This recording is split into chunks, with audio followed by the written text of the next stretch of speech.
হযরত ওমর রাদিয়াল্লাহু তাআলা আনহু 10.5 বছর মুসলমানদের খলিফা ছিলেন, বাদশাহ ছিলেন, আমির ছিলেন।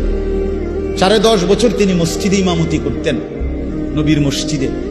এই 10.5 বছর পরে একদিন ফজরের নামাজের ইমামতি অবস্থায় প্রথম রাকাতে এক অগ্নিপূজক ছদ্মবেশে চাদর মুড়ি দিয়ে আইসা সামনের কাতারে হযরত ওমর ইমামের জায়গায়, এই প্রথম রাকাতে ওই বেঈমান আবু লুকলু মাজুসি কোমর থেকে ধারালো ছুরি বাইর কইরা হযরত ওমর রাদিয়াল্লাহু তাআলা আনহুর কোমরের মধ্যে নামাজরত অবস্থায় ছুরি দিয়া 7-8টা গায়ে দিছে। রক্তে নাড়ি ভুড়ি সহ ওমর রাদিয়াল্লাহু তাআলা আনহু যখন চাপ দিয়া দইরা, এরপরে প্রথম কাতার থেকে হযরত আব্দুর রহমান ইবনে আউফ, একজন সাহাবী, বিখ্যাত সাহাবী, আশারায়ে মুবাশশারার একজন, এই উনারে ইমামের জায়গা আইনা হযরত ওমর রাদিয়াল্লাহু তাআলা আনহু একসাথে সরে গিয়ে রক্তে ভাসতেছে।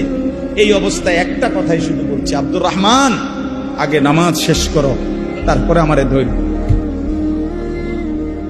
কাটা মুরগির মতো ওমর পাশে তরফাইছে, সাহাবায়ে কেরাম আগে নামাজ আদায় করছে।